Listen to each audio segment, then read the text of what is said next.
Welcome to Cameron Indoor Stadium on a Saturday afternoon where you're watching the ACC on ESPN. One of college basketball's cathedrals is lit up with Cameron crazy blue and white for 9th-ranked Duke hosting Boston College, an Eagles team that has never won in this building. Look at the ACC standings, and the ACC is starting to look like the ACC again. Virginia surging up the charts into second, and here's Duke at 8-3, just a game and a half behind North Carolina. Good afternoon, welcome to Cameron. Kevin Brown, Debbie Antonelli, and look, a week ago the sky was falling here in Durham. Duke losing the first game against UNC, but the Tar Heels lose at home to Clemson. Duke wins against Notre Dame, and now the Blue Devils are just a game out of first with a win. Well, you look at the standings, and it looks like it's what some might call the natural order of how the ACC is supposed to be, right? The narrative around the league is up when Duke is up and when North Carolina is up, and that's what we're going to see tonight, a tough Duke team on the floor tonight that when you play in this building, it feels like you're already down 0-6 at the tip. Earl Grant knows it well. Assistant coach at Clemson, third-year head coach at BC. He has started to really grow this program, looking for a fifth road win. They haven't done that in 13 years. And Jon Scheyer, an ACC tournament champion a season ago, wanted some more intensity from his Duke team. He didn't feel like they played with it against North Carolina. He liked their defensive intensity Wednesday in an 18-point win over Notre Dame. BC started with the ball, but did not keep it for long. An early turnover for the Eagles. Today's officiating crew on the call: Tony Henderson, Tony Chiazza, and Trey Stiants. You cannot turn the ball over in this building early if you're Boston College. And I like the set that Earl Grant went to early. Middle pick and roll. Filipowski in drop coverage. Try to take advantage of the switch. Jeremy Roach, a three-pointer on the opening possession for Duke. One of the areas that this Duke team is so good at home is shooting the three, and they have been unbelievable this season outside the arc. Here's starting five for BC. Mason Matson's second start of the year, and he scores over Kyle Filipowski. Prince Aligbe available, but not starting with an ankle injury, so Matson's in there. Claudel Harris back in the starting lineup after 4 off the bench. Jaden Zachary, Devin McLaughlin, and the big man, Quentin Post, is here, all-ACC player number 12. Roach, Proctor, McCain, the standout guards for Duke, with Mark Mitchell and Kyle Filipowski. As that three-pointer's off the mark by McCain, but a BC foul will keep the ball here. It's against Jaden Zachary, the Eagles' junior point guard. Jon Scheyer's got to love the ball movement in that possession. Everyone gets a touch, and one of the most challenging things on the offensive end for Duke is to keep Mark Mitchell off the free throw line and off the offensive glass. He's so good off the bounce and getting to the boards. That ball was knocked away by Zachary, so no backcourt, a deflection, and walked across the line by Roach with 7 to shoot. The senior Jeremy Roach hit his first three-pointer. That one off the mark, and deflected rebound down to Quentin Post to do everything big for BC. Number 12 for Boston College. He will match up with the 7-footer Filipowski right here. Jon Scheyer told us they're going to start the game with Mitchell on post. Right now it is Filipowski on it. 2 7-footers going to work. Great skip pass by Post, and Matson drills it. He's got the first 5 in his second start of the year. When you can score early in this building, you can set your defense. You don't want to be playing in transition against Duke. Now Filipowski will take it into post and miss one right at the rim. An early missed shot in what has been a stretch of struggles for Kyle Filipowski. Comes to double McLaughlin, who finds Harris. Tremendous vision, and a 3 won't go for Claudel Harris Jr. Filipowski can shoot from out there, and he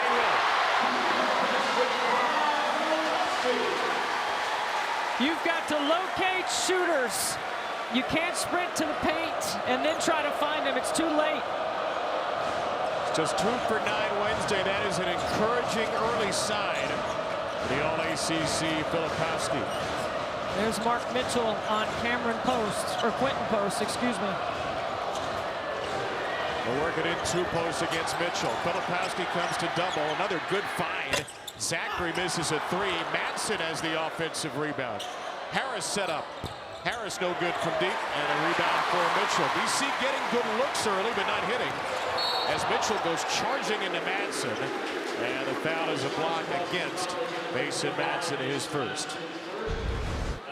Watch Filipowski right here in transition, late to find him, and the 7-footer can definitely stroke it out there. He's a 35% three-point shooter. He'll set up Proctor here off the inbound, and Mitchell got shoved by McLaughlin. You said it just a moment ago. You have to keep Mark Mitchell off the offensive glass. Notre Dame did not do that Wednesday, and BC struggling here. He's a problem because the space around him, because there's so many good shooters, allows him and defenders to play him with a cushion, and then you got to try to go and check him before he gets to the glass. He's an issue. And Post has picked up a foul, so every BC starter but Harris has a foul in the first 3:07. Watch Post right here pushing through the Jared McCain screen, so you can't do that. You can't pick up a cheap one early. McCain will drive it right through Madsen. Jared McCain, the freshman from Sacramento, is on the board.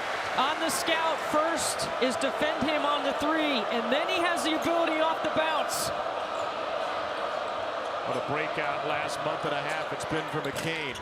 Another missed three for BC. They're 1 for 5 as Post is off the mark. Well, the 2 times Post has gone to the block, Duke has brought the double, so Quentin Post bringing his game outside. Filipowski scores right through him. An early 5 for him and a 7-0 Blue Devil run.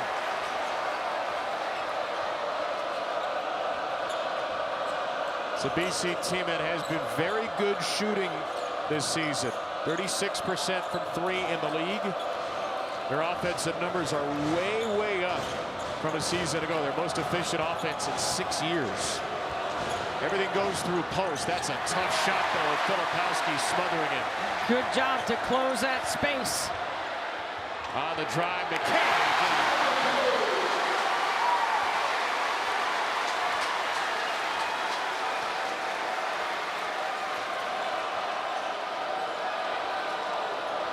Welcome to Cameron Indoor Stadium. Kevin Brown, Debbie Antonelli, a 12-5 lead for Duke over Boston College.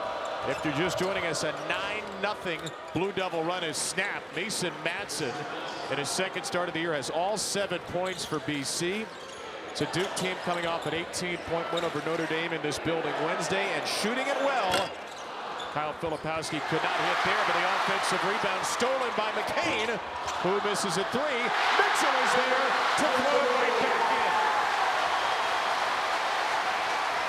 A relentless start on the offensive glass for Duke, which has rebounded 4 of its 6 misses.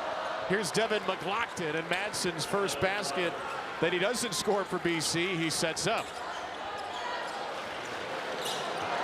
Blue Devils 6 for 12 to start. Filipowski's got 5. All starters but Proctor have scored for this Duke team, which is a game and a half behind North Carolina in the ACC. Jeremy Roach off the mark, and Quentin Post has the rebound for BC. BC's got to get ball reversal here. Duke is playing switching man-to-man defense, and you got to get the right matchups and take advantage. Like that, right there. Post inside, getting caught with Roach on his backside, and he buries him in the rim. Free throws for Quentin Post when we return to Durham, an early 5-point lead for the hometown Devils.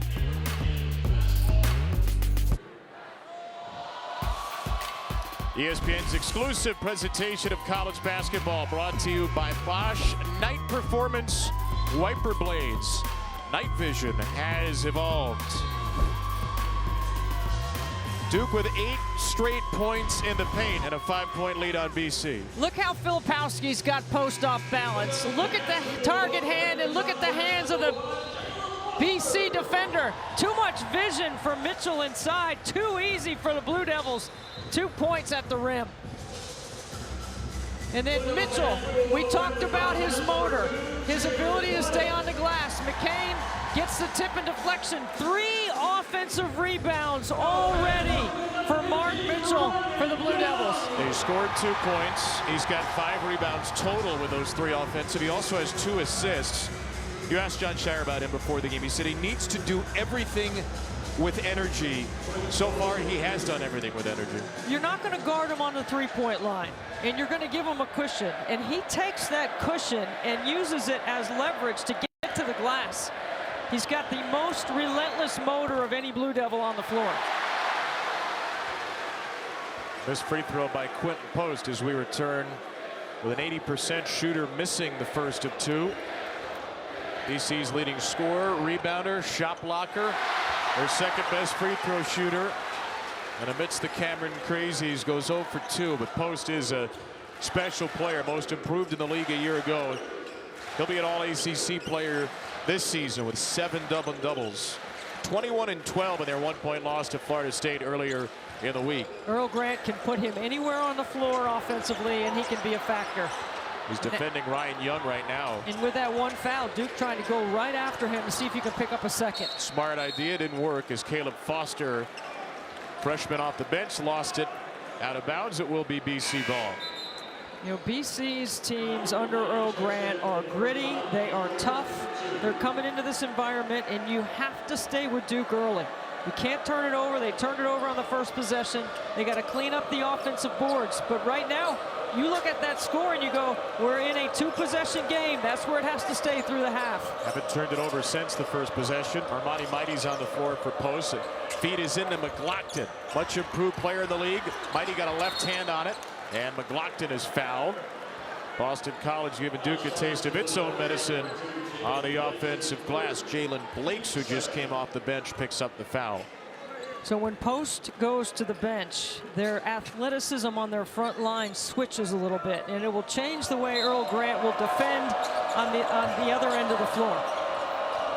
Filipowski getting a breather for Duke right now. It's Foster, Blakes, and Young off the bench for the Blue Devils, who went a little bit deeper in the win over Notre Dame on Wednesday. Matson's had the look early. That one's deep from 3. And grabbed by Mitchell, rebound number 6. And then Mitchell throws it right to Matson.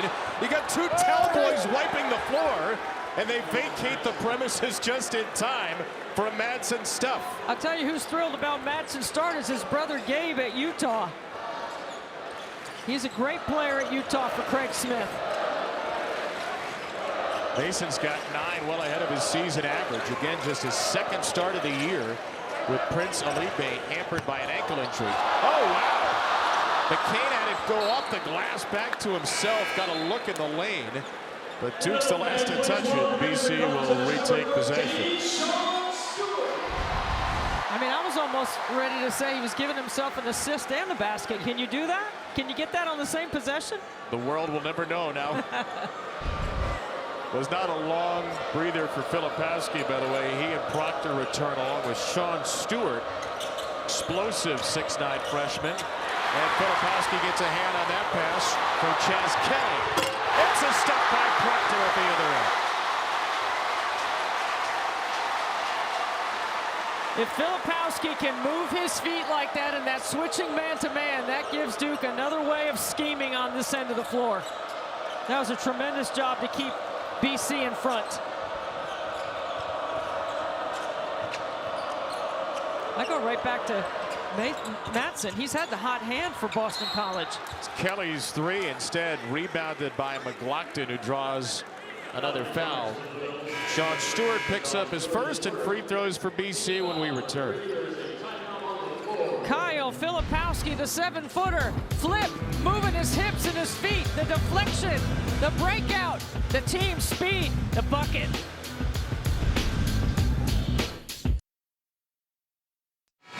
Time for today's Need to Know, brought to you by the USPS Ground Advantage. Quentin Post, Kyle Filipowski, all ACC caliber players. They can score, they can rebound. They can also pass. Only Richmond's Neil Quinn, among 7-footers, averages more assists per game. It's a little anomaly to see 7-footers that are really good passers. However, through the double or the skip, both players capable of seeing the whole floor. And as a post player, when you're 7 feet tall, it's not just throwing over the top of defenses, it's understanding space and understanding personnel. Both these guys have a great handle on their respective systems. Filipowski, a sophomore and possible lottery pick. Surprise return to school. whose numbers are up from a year ago, but of late, his play has been a little up and down. Last 5 games, 2 for 17 from 3, 42% from the field, 14 turnovers. And Glockton goes 1 for 2. Better start for Filipowski today. Every year is different, right? You got Derek Lively, the shot blocker that could take up some defensive matchups. And now Filipowski's got a little bit of a different role on the defensive end. And this is where I think he's excellent, is in the short roll in the middle of the floor. Because you can't bring any help to that. You can't tag from the weak side. Who are you going to come off of shooters? There's too many good shooters around the three-point line. Could have added to the assist number you saw there, but Sean Stewart fumbled it out of bounds. See, that would be a coach's assist, meaning when John Shire goes back and watches film, he's giving him credit for that. Filipowski shot blocked, and Glockton was there in traffic with a couple of eagles to knock it away. That's an old Dean Smith thing. Coach's assist. Can you talk about Dean Smith on the Duke game? Right. We'll find out if security comes to escort you out shortly. If I have to go solo, I will. McLaughlin fouled inside. There's a reach by Jeremy Roach. That's his second foul. And in here, how could I get Dean Smith's name in before I got Coach K's name in? I apologize, Coach Krzyzewski. I know you're listening. 15,000 on that. This is a beautiful place, right, Kevin? Your first time First time here, right? here, yeah. Impressions? It's special. It seems special on TV. You can't quite qualify how special it is until you're here. And it's what's outside the building, too, as Post tried to get a timeout. And he did get one for BC with 11:10 to go. Post double team will come back to beautiful Cameron Indoor Stadium and Coach K Court in a half a minute.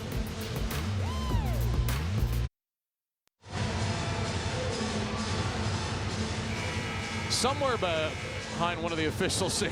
There he is. There's Bucky Waters. 5-career head coach here, 69-73. There's always one or usually more Duke legends in the building when you come to Cameron Indoor Stadium. There's Bucky taking in the game. The stadium named for Eddie Cameron, basketball and football coach and AD here at Duke. Nearly 5 decades. Pull up 3 around and out for Prince of Lake Bay. Boston College is 1 for 8 from deep. Proctor, not the hesitation, drives it on post. And that's smart, because when you push and you run the floor hard, you're automatically creating mismatches at the very beginning of your possession. And that's what Proctor recognized. Post can't guard him off the bounce. It's too tough of a challenge. 4 points for the sophomore captain. Lead back to 6 for Duke, which has led nearly the whole way. In the lane, Harris draws the contact and cannot get the bounce. Free throws coming for Claudel Harris Jr. Well, it's another huge day of college basketball here on ESPN. College game day was at one of the other cathedrals of the sport, the Fog, earlier this morning. And Kansas will host Baylor at Allen Fieldhouse in a Big 12 Sonic blockbuster, 6 Eastern tonight, right here on ESPN and the ESPN app. Welcome to the Big 12, where Kansas a week ago plays Houston at home, wins that game decisively. 2 days later has to go to Manhattan, loses an OT to Kansas State. And now Kansas-Baylor, which has really been the rivalry in the Big 12 the last few years. It has, and Baylor's won 3 in a row after losing to TCU in that triple overtime game a couple of weeks ago. Free throw's good for Harris. A 4-point Duke lead. A little switch of direction by Roach, playing with the 2 fouls. And stroking the jump shot. Good job rejecting the screen and getting yourself into space. Jeremy Roach, definitely one of the smartest players on the floor for Duke in reading defense. First 4-year starter here is Kyle Singler 13 years ago. Lake Bay had nothing to do with Filipowski and may have traveled too. Now Filipowski gets switched onto the 3-point shooter. Harris off the mark. 1 for 9 now for BC from deep. Filipowski has space inside Zachary.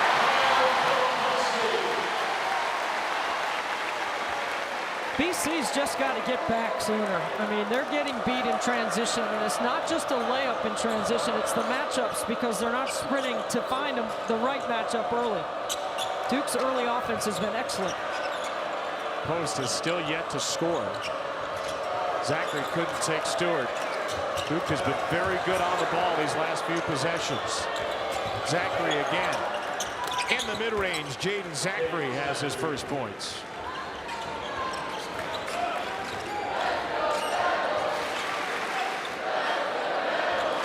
Good shooting at 53% right now, 10 for 19. Proctor couldn't leave it inside to Filipowski. You got to see all options, and look at Jeremy Roach. Throws it right to the target hand. He looks to the weak side first. That's what I'm talking about. Early offense, excellent for Duke. BC's got to match up sooner. Roach will take a seat. Duke with 14 of its 22 in the paint. Mitchell will go right there. You can't take a shot fake on Mark Mitchell at the three-point line. You mean the guy who's 4 for 29? Yes. KYP, know your personnel. If I could have bet, I was ready to throw it out of 20. You were going to give me a KYP there. Caleb Foster picks up his first foul for Duke. That's 6 on the Blue Devils. Does this building mess with your head, though, more than others when it comes to know your personnel? Oh, absolutely. You can't hear yourself think. You got to understand at the beginning of the game, you might have to script a couple of plays offensively. Yeah, and if it works, you got to stay with it because it's hard to communicate any changes, tweaks, anything different. Zachary back from Harris. Zachary, that's a spot he hit a few possessions ago, and he drills it again. Really good acceleration that time by BC through their sets, right? You draw 2 to the ball, you skip and reverse. Then Duke's a half a pass late in closing out. Eagles are hanging around here. They turned it over on the opening possession only once since. Filipowski feeds Proctor. Who's good from deep? I love that set by John Shire. We haven't seen it when the game slows down. You got 3 incredibly gifted offensive players in that action. 3 threes for Duke, among the best three-point shooting teams in the country. Another good long skip pass. There's McLaughlin, not even close on a three-point try. Are these good looks for BC? And they're 1 for 10 from 3. Not when you just went side to side, swing, swing, and score. Filipowski in the post. Holds up well with a 1 foul. The post is a little slow, so Mason Matson in no rush to get the ball over the timeline. Zachary with a switch on Mitchell. Zachary again. Mid-range assassin, Jaden Zachary. Come on. The last 6 for BC. Keeping them in the game. How about Zachary? He's a pass-first point guard, but he's looking to be a threat here in the first half.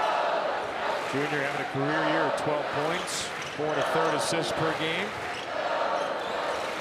Eagles are still lingering here in this first half. Filipowski is 3 for 8 now in the first half. Coach did a really good job of corralling that ball screen and then recovering back to Filipowski. Harris looking for the back cut with Matson. Mitchell cut it off. Instead, it's McLaughlin. They got the matchup again. McLaughlin on McCain. And John Shire takes a timeout. Boston College finding good matchups to get within 3. A program with all sorts of storied history. We'll give you a slice of BC history when we come back. Black history always. Here at the ACC, we're honoring John Austin, who will be honored momentarily by Boston College. The first black men's basketball player at BC in 1963, and he was one of the great players ever at Boston College. 27.1 points per game. Still the BC program record. Still the single game record. 49 points against Georgetown. A long overdue jersey retirement for John Austin, who passed away 4 years ago. His jersey will be retired 1 week from today. The first All-American ever at BC, and he was coached by the great Bob Cousy for the Eagles. How about that? That's cool. Bob Cousy. You know, it's about time, it seems like, he gets in the rafters. Yeah, if he's not in the rafters, who can be in the rafters? The all-time career scoring leader at BC. Earl Grant in his 3rd year. program had their most conference wins in a dozen years last year. They were 9-11 in the league. They're 4-7 right now. The narrative would feel so different if they had managed to beat Florida State. They lose by 1. They can't get a good shot off at the buzzer. They were down 16-2 in the game earlier in the week. Outplayed them really for the final 34 minutes. Filipowski setting up T.J. Power, the freshman, who misses a 3, and then Filipowski crashing into the cheerleaders, could not keep it in bounds. One of the things that Jon Scheyer's teams have always been so good at is their ATO, their after timeout. Right here, look at Mighty stand up Filipowski and force him to become a passer. That's exactly what you want to do. The appropriately named sophomore big for BC, Quit Post, is also appropriately named, takes a seat. Boston College 4 for its last 5. They've only hit 1 of 10 from 3. They're 8 of 11 from 2. And Harris will miss a jump shot here. Rebound down to Jared McCain, who's an outstanding guard rebounder. Already got 5 today to go with 4 points. And McCain post fades and scores. Well, he rebounds. He quickly gets them into their transition game. If the nation didn't know about him, they learned a week ago. He had 23 and 11 at Carolina. Zachary short, rebound chased down by Proctor. Here comes Duke on the run again. Proctor pulls up. And McLaughlin one-hands it. Mason Matson has Zachary running the floor. Zachary sees Harris, and Harris drains his second 3 for Boston College. That is a brilliant play by Jaden Zachary, the 6'2" junior who leads the team in assists. There haven't been many transition opportunities for BC. Now a steal. He leads them in steals too. He poked it away from Mitchell. Harris just hit. Harris hits again, and Boston College has the lead. Their second leading scorer, Claudell Harris Jr., back in the lineup after 4 straight off the bench, and the first lead since the opening moments of the game. With this lineup on the floor right here, McCain's got to look to score. Power. Here is McCain. He's looking to pass immediately. Mitchell against Mighty. Mighty holds up again. Building a wall inside. The little used big man, Mighty, has been all over the Duke bigs as Matson had it deflected out of bounds. It's going to be a full line change here, or just about 4 new players for Jon Scheyer. Well, you definitely want Roach back on the floor now because he can dictate tempo for Duke. He is the player I think Scheyer trusts the most. And then Filipowski is your leading scorer. They almost had only 4 on the floor there. McCain figured, 4 new guys, I must be coming out. He stays in. Right now bodying McLaughlin in the post. Zachary. Another great find for Harris. This time no good. Jaden Zachary's really controlled the last few minutes for Boston College.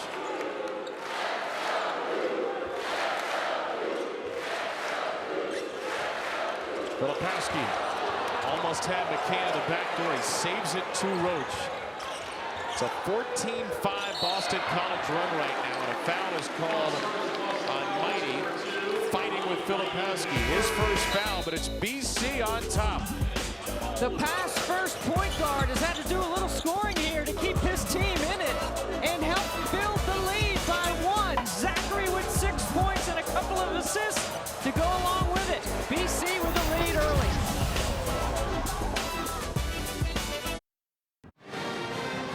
Coming up, the Jeep halftime report from Lawrence, Kansas. Reese, Jay, and Seth. Number 1 UConn will remain number 1, destroying Georgetown and DC. And how about South Carolina, ranked 15th in the country, up big on Vanderbilt, staying hot in the SEC. All that and more live from Lawrence. Well, the only ACC team to never win at Cameron Indoor Stadium, Boston College Eagles. They are 0-13. And not only that, 12 of the 13 losses have been by double digits. They lost by 1 here a few years ago.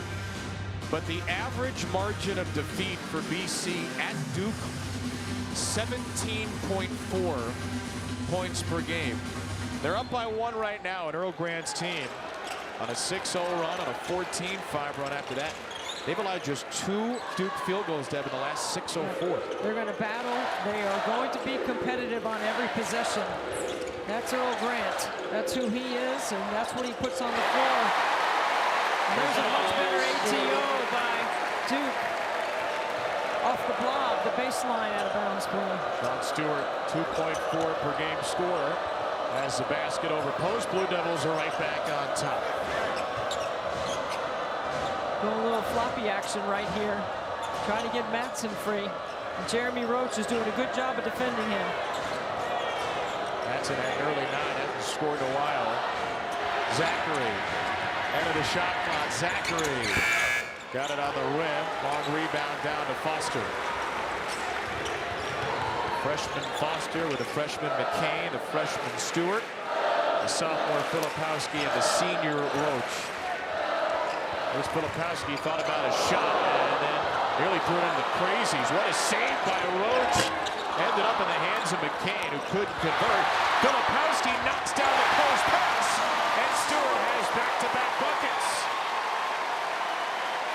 I'm surprised Post tried to make that pass because he's very capable of bringing the ball up the floor and initiating offense for BC. Brent Post yet to score it. A tough start for BC's leading scorer and best player. McLaughlin way off the mark from 3. Post was on his rear end for a second. Quick 5-on-4 Duke. And a rainbow from Foster makes BC pay.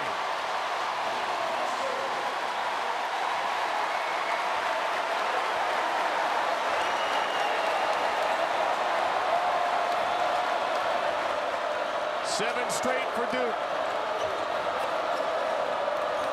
Here's McLaughlin inside Filipowski. Good answer. His game.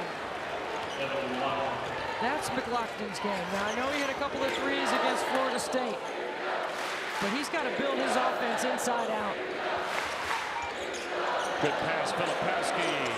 Foster almost had another. McCain is there for the rebound. Post stands him up, and Post is the last to touch it. When you move the ball that well, you're constantly putting the defense in rotation. Duke, when they move the ball and they go side to side, they have a much better opportunity. Their percentage of scoring will go up. Plus, it's harder to box them out on glass.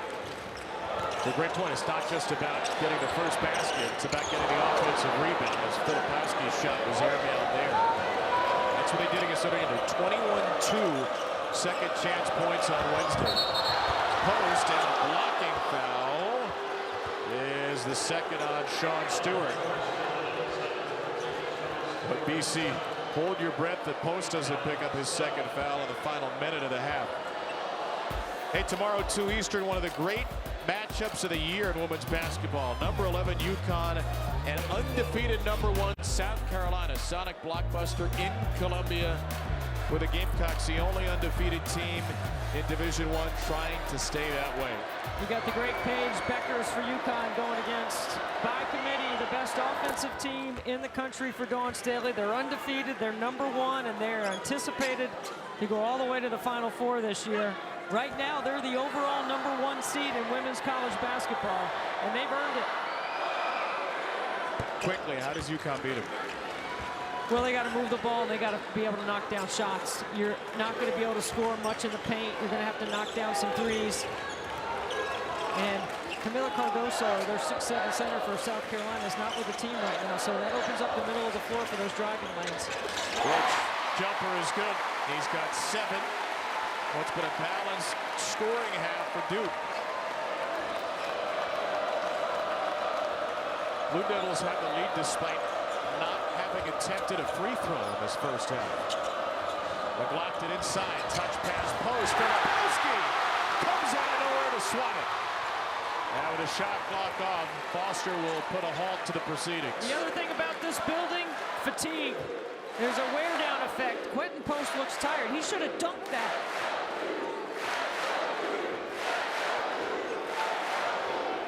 Duke can hold for the last one with Roach. Calling for the McCain screen. He eschews it. He shoots it. And it might have been tipped there by Claudell Harris Jr. Well, good and bad news if you're BC. The bad news are down 4. The good news, you're only down 4, and Quentin Post hasn't hit a shot from the field. A 4-point lead for Duke in the half. Boston College has never won in this building, and they are right there with the Blue Devils after 20 minutes. Good first half here in Durham. Let's get you to Reese Davis and company in Lawrence. Before the half, John Shire had a few thoughts for today's officiating crew, and then a few more, and just when it seemed he was done, a few more after that. It's the third time in the last 4 games Duke has not attempted a single free throw in the first half. Odd to see that at Cameron. The Blue Devils only lead by 4 over Boston College. Kevin Brown, Debbie Antonelli back with you. What do you make of that? I think he's setting the tone for the second half, and I think they'll be going to the free throw line. When you look at the shot chart, if you will, Duke had 12 shots in the paint. BC only had 5. Duke's got to continue to pound away on the interior. They got to punish the switches that BC is bringing. And then, you know, Matson's got to stay hot. He was hot in the first half early. I thought they did a good job of getting in the basketball. 7 different players for Duke have scored to 4 from BC, including Quentin Post, who has not scored from the floor. So they've got to get him going.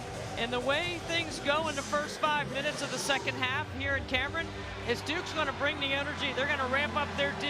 I'm looking for BC to go backdoor. I'm looking for them to get into the paint and try to get some points inside and at the rim, continue to get to the free throw line. First half stats brought to you by Target. Boston College 3 for 14 from 3. Duke 4 for 16. 2 of the better 3-point shooting teams in the ACC have been met with fierce resistance, and Duke starts with the ball in half number 2. Darren McCain at a 6.7 rebound first half. He finds Jeremy Roach, and Jeremy Roach misses a 3, make it 4 for 17 now from deep. Third straight game where Duke has struggled to shoot the 3. Mason Matson finds himself with space. Jumpers in and out. Devin McLaughlin was there. Post as well. And the rebound corralled by Tyrese Proctor. 3 players with 7 for Duke. McCain with 6. That is a great slice of the floor by Proctor. Because what he does is he goes behind all the traffic in the middle and finds a wide open 3-point shooter in transition. As John Shire said to us, I have 3 lead guards on the court at almost any time. One of those lead guards just set up another. Quentin Post, no made field goals, 2 points and a half. Gives it back to Kyle Harris Jr., who had 8. Matson leads away with 9. And BC just couldn't get a shot off in time.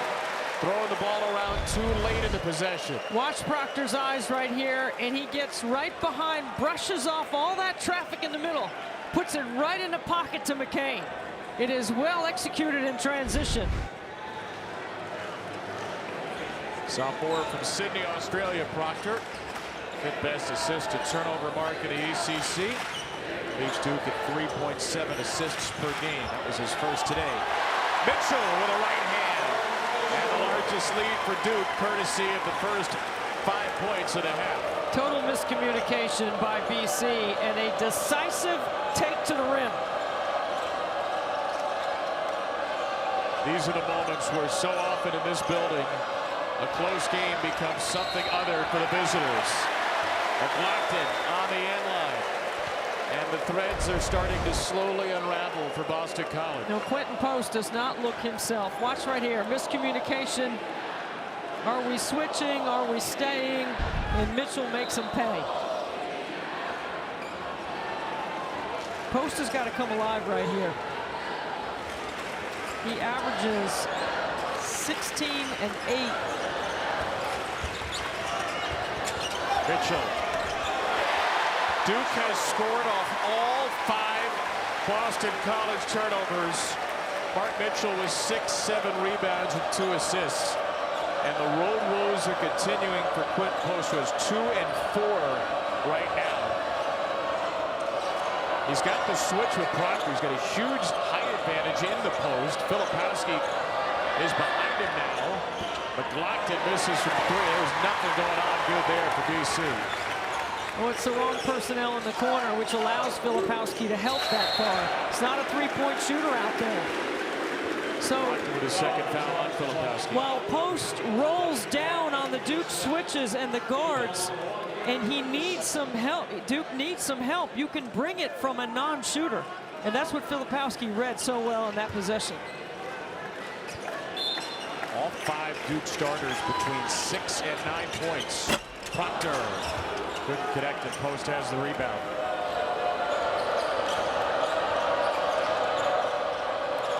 BC team, it's won 2 of its last 3 at Notre Dame, home against Syracuse. The 1-point loss to Florida State. That's a much-needed shot to stop a 7-0 run from Harris. And I talked about Duke punishing the switches. So does BC.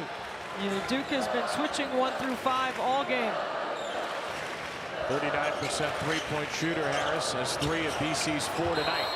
Filipowski, pretty soft contact by McLaughlin. He's called for the blocking foul. And a 3-point opportunity for Kyle Filipowski. When they run that 2-man game on the naked side, you got to tag from the weak side. And McLaughlin is just late getting there. When Filipowski catches it that deep, forget it. He's going to score or he's going to make the right read. Watch right here. 2-man game on the naked side. And then, is he in the arc? He might have been in the restricted area.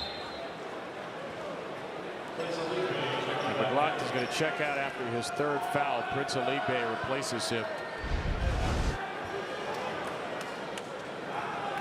Yeah, he's in the arc, and that's a good, strong, powerful take by Filipowski. Just 2 for 9 for 8 points on Wednesday. Filipowski's at 9 as he misses Duke's first free throw of the game. He's really been struggling from the free throw line. He has not shot free throws well in a couple of games. That means you just got to get in the gym and shoot them.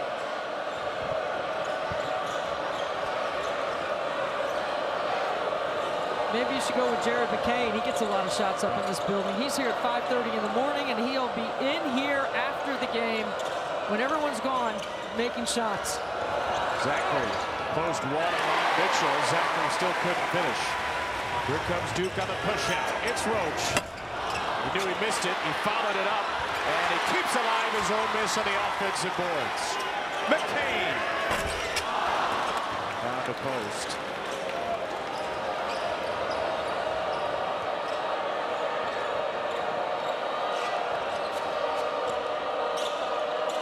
BC very slow to start the half. They get a look for Post, and Filipowski commits his first foul. Well, we had this conversation with John Shire today about Filipowski and about fouls, and as the second half wears on, he has 1. He's got to stay aggressive now. He can go to the glass. He can be a little bit more aggressive in switches. He can take maybe a little bit more of a risk. You don't want to pick up not a smart foul, right? And those have been some of his fouls of late, Filipowski. He's committed some fouls nowhere near the play, nowhere near the basket. I said that wrong. You don't want to pick up a dumb foul. Yeah. Well, not as smart is just a wordy euphemism for dumb. Post goes 2 for 2. All 4 of his points at the line. Duke has shot 1 free throw, 5 for 21 from 3, but still has the lead. They've been great on the offensive glass. Inside Mitchell, hacked, and he'll go to the line for 2. I love the 2-man game with Roach and Filipowski. They read it so well. Duke out of the locker room with the lead.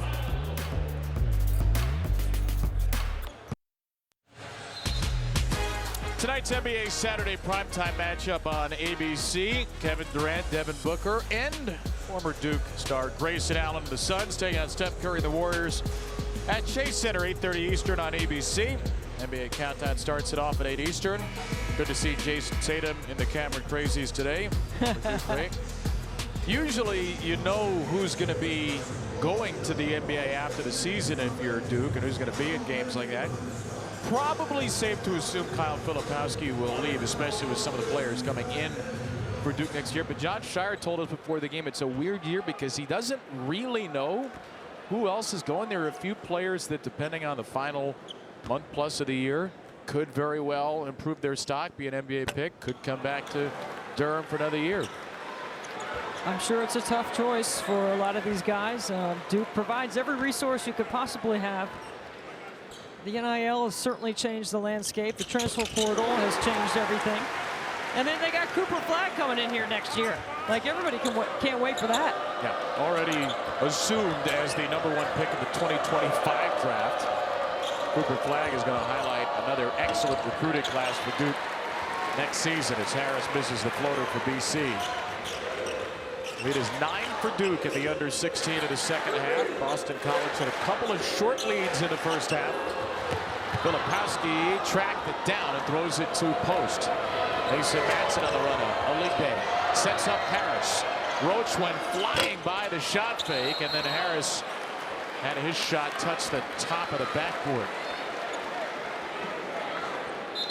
It must have hit the clock, because you can hit the top of the backboard, and if it comes back in play, it's good. Still in. That was a great look to possibly cut it to 6 as well. And the man who's been BC's only 3-point threat today. Quentin Post hasn't even taken a shot for BC yet in the half. Eagles have 1 field goal in the last 6.5 minutes. Roach set up by McCain. You're not supposed to help off the strong side corner, and when you do, that's what happens. 3rd assist for McCain, 9 points, 8 rebounds, no turnovers. There's Post with a great find, but it's Oligbe who is now 4 for 29 from 3. McCain. Filipowski charging in, nearly had the offensive rebound, and he's a little slow to get back into the play. Numbers for BC, which takes advantage with finally a field goal from Post. Took about 25-40 for Quentin Post, the 16.5-point per game scorer, to make his first field goal. Well, at shoot around today, we knew John Shire was keying on that matchup, trying to keep Post from getting hot. Zachary trying to body Filipowski. That ball was knocked out of the cylinder. All kinds of hands in there. It'll be a goaltend. Filipowski, to me, looks like he's playing with a little bit more comfortability, right? He's playing at his pace. He reads, and you see the ball's going into the cylinder and gets knocked out by Post. What have you made of his last 5 games? I think it's all about matchups, right? I mean, when you're going against Baycott or P.J. Hall, those are 2 physical, dominant, low post, demanding of the basketball kind of players. And Quentin Post is not that. He's more a guy that plays in space for a 7-footer. Off the mats, a jumper. BC back within 10. Filipowski gets drilled over the back by Post. Second foul on Post. And Filipowski continuing to win his matchups today. That has not been the case of late against some terrific bigs. A week ago, Filipowski didn't score the ball very well. Had a lot of late points for Duke in the loss to UNC, but Baycott really dominated him physically. 25-10 in a 9-point North Carolina win. We go back a little bit further for Filipowski. Duke struggled against Clemson in a 1-point win here. See Brandon Huntley, Hatfield of Louisville, Blake Hinson of Pitt, who's a little bit of a better shooter, have had big games here. So Duke has struggled with some big men of late, but not the case this afternoon. Filipowski guarding Oligbe right now, and Prince Oligbe hits a tough jumper. See, that's the matchup and the play right there that I think Filipowski can be more aggressive with 1 foul. First points for Oligbe. 7 minutes into this half, Duke has stretched a 4-point halftime lead to 8. Mitchell. Oh, Mark Mitchell with his fifth 3 of the year. I mean, he better make it, because Filipowski had a guard on him in the post.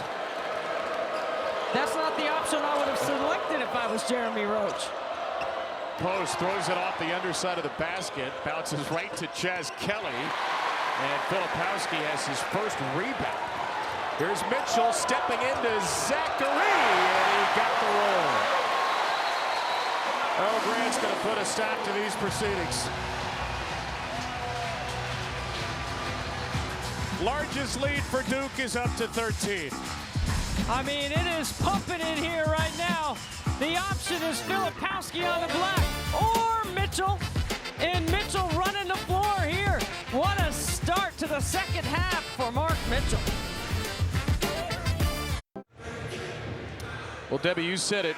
Games are often won by Duke and lost by opponents here in the first 5 minutes after halftime. That may well be the case today. Well, you know that John Shire's going to make adjustments and they're going to come out and ramp up their level defensively. And that's exactly what's happened here. And they get BC sped up. They get them second guessing, hesitating, turning it over. And Duke's team speed is too tough when you turn it over. You're not going to catch them. They're going to score. It's like free 2 points. Yeah. Finally gotten the foul line a couple of times. They have 15 assists today on 24 made baskets. That's a very nice 63% assist rate. Mark Mitchell with 10 of his 12 in the second half, and Duke with its largest lead of the game. Well, I expect Earl Grant to change his defense and look to pick up full court. But how about John Shire picking up full court off the timeout? Ryan's a few more seconds off the possession for BC. He's shooting just 39%. Oligbe, Ryan Young's off the bench. Oligbe flops it too deep. I mean, it's a great set. It's the shot they want. Got to put it down. Filipowski and McCain on the bench. Young is in. Proctor returns. Ryan Young, a fifth-year player, right into the body of Post, who bodies him. Good D. And picks up the block. Yeah, good D by Post, but I love the way Ryan Young is attacking Post inside, in the post. Post will roll. He wants it against Young. Double team comes with Mitchell. Flipped out to Kelly. Madsen, good shooter. Offensive rebound. Oligbe just short-armed it, but he got fouled. And Prince Oligbe will have 2 shots. That will send us to the under-12 timeout with Duke leading by 13. Great basketball tradition and history here at Duke in the past and the present. More to come. We'll talk about that when we return to Cameron.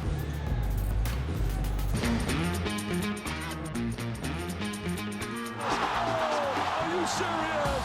Slam, jam, bang. You can't teach what he possesses. The physicality, the toughness, the agility. His teammates in trouble with joy. Well, we miss that voice on college basketball. Our friend Dick Vitale. Zion Williamson had that effect on Dick and a lot of other people. Not only was he an outstanding player, he had over 1 million Instagram followers. Duke became the most followed Division I Instagram account. This is a program that has used social media and branding as well as anybody else, and it's probably going to get even bigger next year when the #1 recruiting class in the country is headlined by Cooper Flagg, who is already the projected #1 pick in next year's NBA draft. 606,000 Instagram followers right now before he gets to campus. And to put it in perspective, Caitlin Clark has 899,000 Instagram followers, who's 39 points away from breaking the NCAA scoring record on the women's side for Iowa. I thought you were going to say, to put it into perspective, I have 4,500 Instagram followers. I wish. I'm not even sure. I'm not sure I even wish for that. Caitlin Clark and Iowa, by the way. Nebraska tomorrow, trying to set that record, and she doesn't set it. Iowa will be back home later in the week. Got to set it on her home floor. We'll be seeing Caitlin Clark next month in the NCAA tournament. We'll have every game of the women's tournament on our ESPN Family Networks. I have a feeling we'll be seeing a lot of Caitlin Clark as Iowa tries to take the next step after losing to LSU in the national championship last year. 11:07 to go here at Cameron Indoor Stadium. Kevin Brown, Debbie Antonelli, our ESPN crew. It's Duke by a dozen. Blue Devils have led by as many as 13. Another good find by Post. Zachary misses a 3, and BC is 4 for 20 from three-point range. That's been really their strength offensively, especially in conference games this year. They've been very good from deep. That's Filipowski with his second three.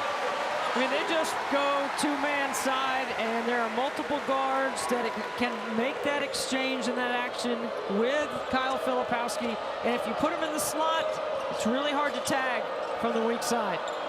This time McLaughlin has no interest in shooting the three. Zachary will take it. Zachary will miss it. He's 0 for 3 from out there.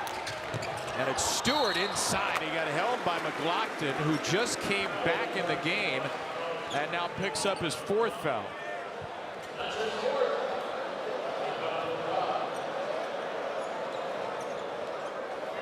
Well, we almost had another highlight for Sean Stewart, who had one of the highlights of the year Wednesday night. First, the rejection on one end, and then followed the freshman 94 feet to get this delivery from Caleb Foster. There's a reason. There are a couple of reasons, but there's one main reason that Sean Stewart excites these fans so much. He can get up. In fact, he broke Zion Williamson's program record for standing vertical jump. Broke it by a ½ inch. 36 inches, if you're wondering, is the number. It's incredible. For Sean Stewart standing vertical. One of multiple McDonald's All-Americans on this team for John Shire. He's had 2 of the last 3 #1 recruiting classes. This year's freshman class, #2. Next year's coming in #1 with Cooper Flag. Stewart's on the ball right now. This is Filipowski. They've double post very quickly. Zachary inside. Jaden Zachary has 8. Zachary's just played his game. He's been able to score in the first half. He had 3 buckets. He's very opportunistic as a point guard, being a threat on the top of the floor. Keep running the same stuff, Kevin. Got a good look for Filipowski, just couldn't finish.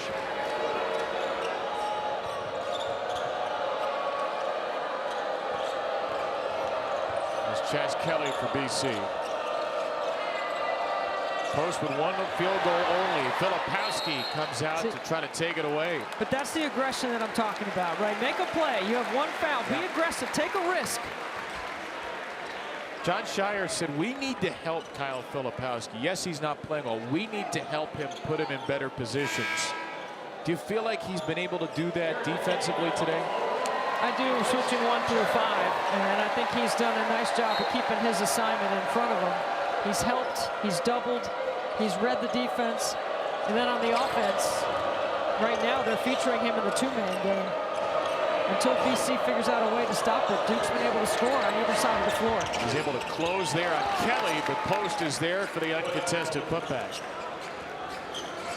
8 points, 2 field goals now for Quentin Post. BC is going to make a late charge in this game. It needs to start right about now. Foster. Filipowski, extra pass. Proctor for 3. And that's how, as a 7-footer, your assist gets close to 3 a game. You put it right in the pocket. It's his 3rd today, right on the money. Post. There's a triple team there. Proctor with a steal. Proctor with a break. Proctor with a couple of steps. And Foster couldn't finish, but McCain is there to set up Filipowski.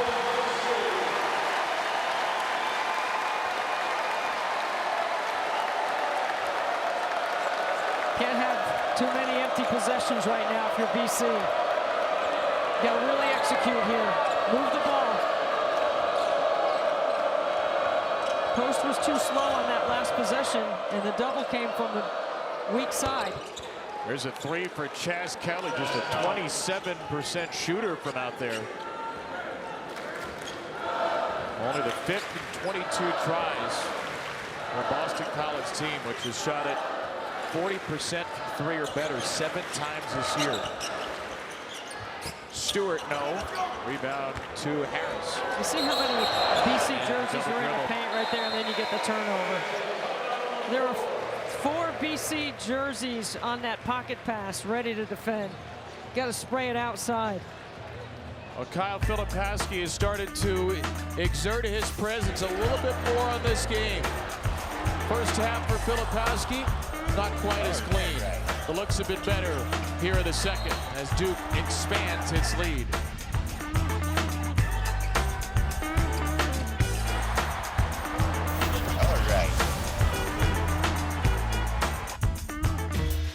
Our friend Dick Vitale's annual gala, the 19th annual gala, this May 3rd, down at the Ritz-Carlton in Sarasota. Debbie will be driving that car to the event.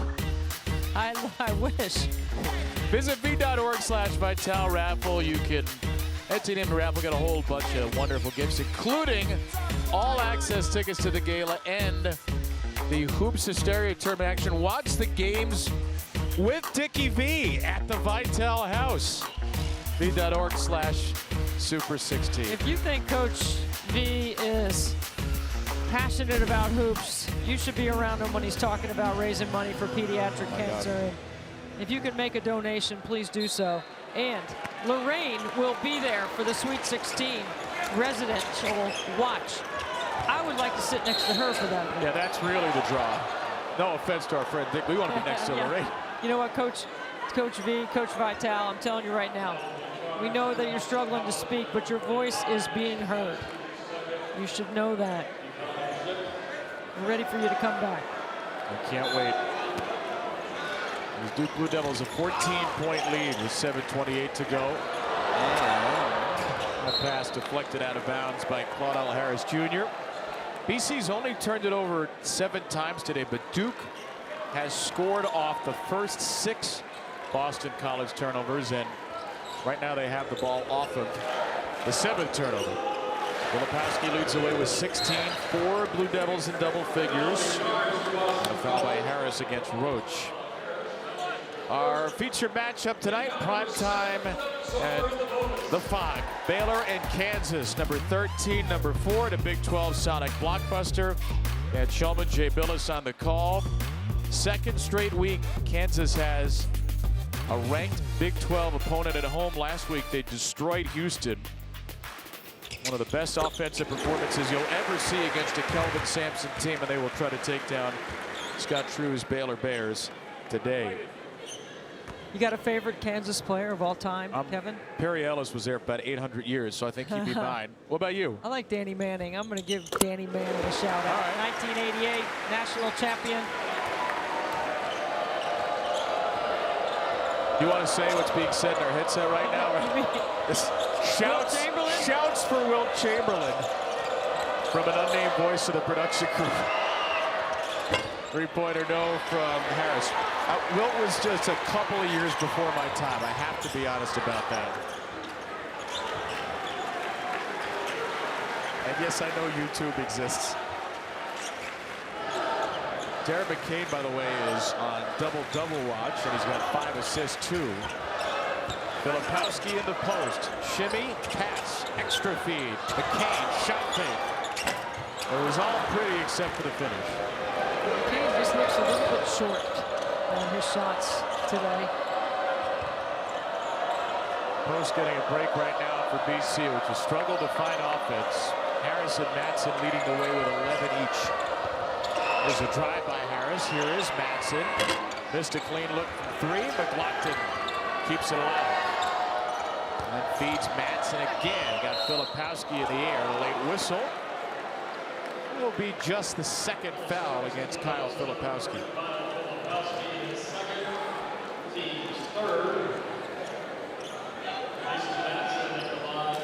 Feels like the last few games for Duke, the foul number has been as important as anything for Filipowski. And Quentin Post has not been able to draw too many fouls against Duke's big man.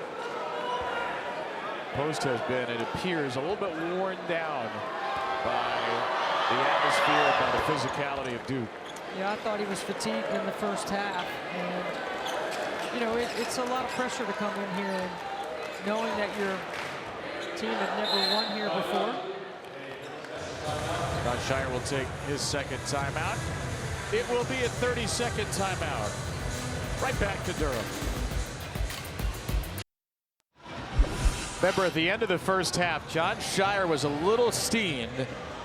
He had a point or a few points to make with his officiating crew. to set the tone going into the locker room. Boy, we wonder where John Shire learned that skill. He learned it from the best, Coach K. This is Coach K's court. And whether that has to do with the outcome or not, Duke has played with a renewed enthusiasm here in the second half. They've gotten to the line 7 times. They've stretched a 4-point halftime lead to 14. They're going to go to 18-5 overall, 9-3 in the league. They didn't shoot any free throws in the first half, and I think that's the point that Coach Shire was making. Mitchell over dribbles right into Kelly. Here's McLaughlin cutting inside Filipowski. Devin McLaughlin with 9 points and the lead down to a dozen. I like that timeout by John Shire to refocus his guys, right? You're not playing the scoreboard. You got to tighten up. All 5 starters with at least 9. McCain's the only one not in double figures. He feeds Proctor. And the rebound over Mitchell, over Mighty, came down to Kelly. BC just keeps chipping away right here. Manson's missed. Mighty's in there to contest it, and it's out of bounds off Duke's Jeremy Roach. 20 to shoot for Boston College. And BC's trying to speed up the game a little bit, Kevin. Trying to push a little bit more in transition. It's hard to press Duke because when you open up the floor with all their athleticism in the backcourt and they see driving lanes and lanes to the basket, it's hard to keep them in front, and their backside scoring is outstanding against pressure. Post is out after 2-minute, 23-second break. And they get him involved. Oh, he just pissed off Filipowski. That is an easy call against Post, his 3rd foul. A little frustration maybe by Post. Clearly 2 hands on Filipowski in the chest.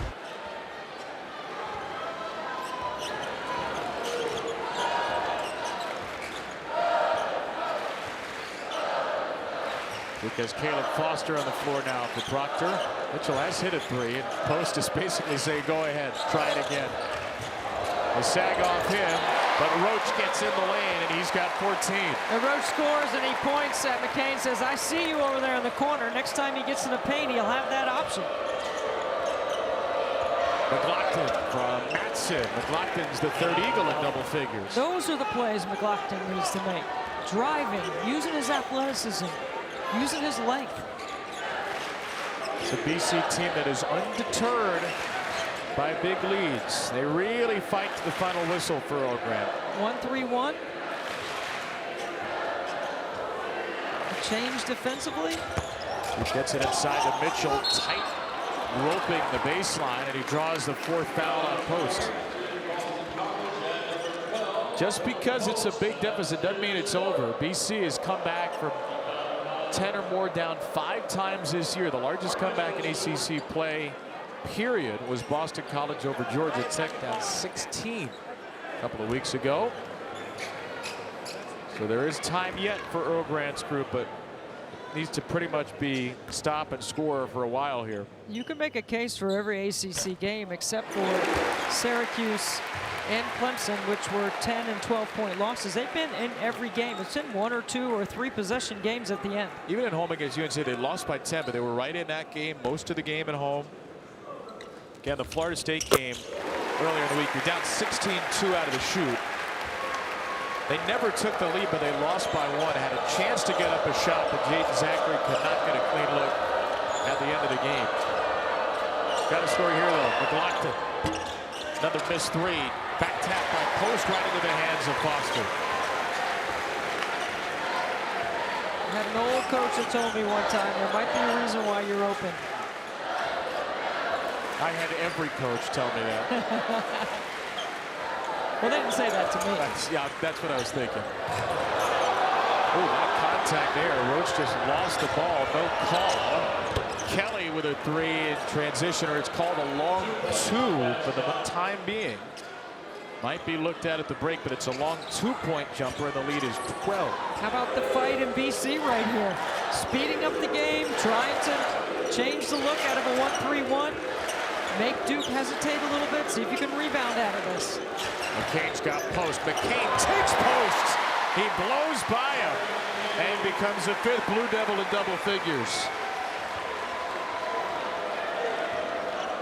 The McCain family loving their son's continued development in this outstanding freshman season. Madsen, strong drive. He's got 15. He's had a good half. His start of the game, he knocked down a couple of buckets early, did Madsen. Way above his season average. Only his 2nd start of the year. I suspect it will not be his last. He's just too shy of his season high. Still have yet to hit the under 4 here. McLaughlin against Filipowski. Left short. McLaughlin taps it to himself. Close to all kinds of trouble here. Mitchell's draped all over it. Mitchell's called for the foul. It's just the 4th on Duke. So it'll be BC ball down 12 with 2:06 to play. See it post, and the Eagles have one final surge left. This was indeed a 2 by Kelly. The lead, a dozen for the Devils.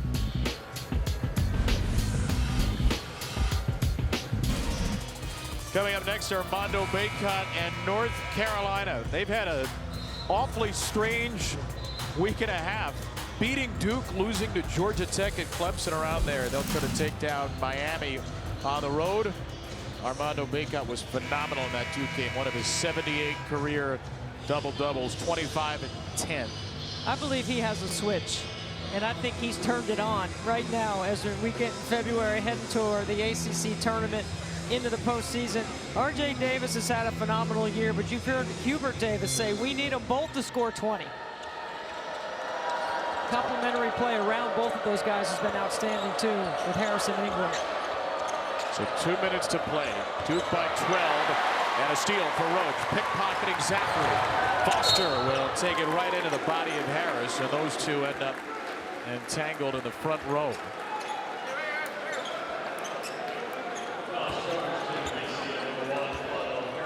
Well, we just saw Duke UNC men's basketball last weekend. Duke UNC women will play tomorrow afternoon on ACC Network after number 12 Notre Dame and Florida State, beginning at noon Eastern.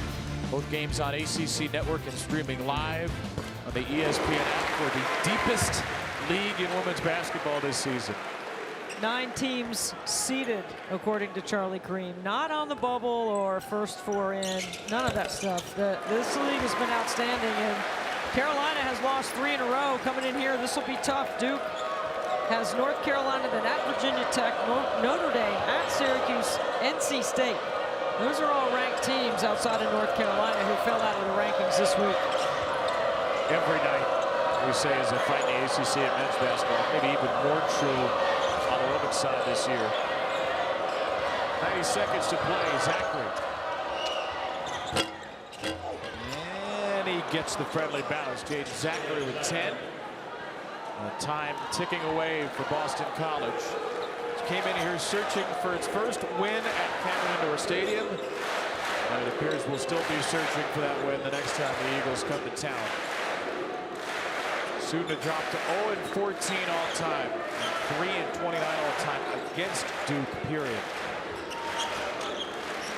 Mitchell. Why not?